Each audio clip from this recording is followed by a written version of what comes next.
വീട്ടിൽ വാപ്പാനെ ഒരു മോന് കൊണ്ടുപോയിട്ട് ഒരു ഇടുങ്ങിയ റൂമിൽ കൊണ്ടുപോയിട്ടു. ആ വാപ്പ വിളിച്ചാൽ ചെല്ലൂല, പരിഗണിക്കൂല, അയാളൊരു ഭയങ്കര ബാധ്യതയാണെന്നൊക്കെ ചിന്തിക്കുകയാണ്.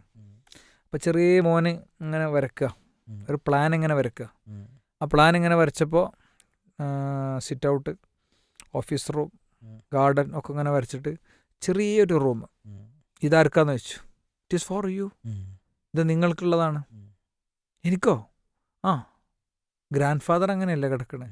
അപ്പോൾ ഈ കുട്ടി അങ്ങനെയാണ് ഇനി മുതൽ എന്ത് ചെയ്യേണ്ടത്. വാപ്പാന്ന് പറഞ്ഞാൽ ഇങ്ങനത്തെ ഒരു സ്ഥലത്ത് കടത്തേണ്ട, ആരും പരിഗണിക്കേണ്ടാത്ത ഒരാളാണെന്ന് ആ കുട്ടി വിചാരിച്ചു എന്നാണ് ആ ഷോർട്ട് സ്റ്റോറി എന്ത് ചെയ്യണത്, പഠിപ്പിക്കുന്നത്.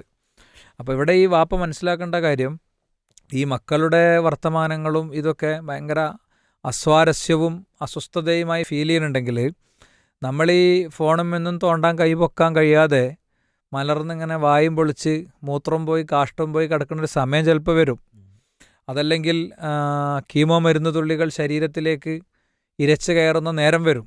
ആ നേരത്ത് ഈ വാപ്പാനെ സംബന്ധിച്ചിടത്തോളം അയാളുടെ കുരക്കലും അയാളുടെ നിലവിളിയും അയാളുടെ ആർപ്പ് വിളിയും അയാൾ സോഡിയം കുറഞ്ഞ് കൊട്ടിപ്പടിയണതൊക്കെ ഈ മക്കൾക്കും എന്തായിരിക്കും, അസ്വസ്ഥതയായിരിക്കും. അപ്പം അത് രക്ഷിതാവ് ഉൾക്കൊള്ളുക എന്നുള്ളത് ഏറ്റവും പ്രധാനപ്പെട്ട ഒരു കാര്യമാണ്.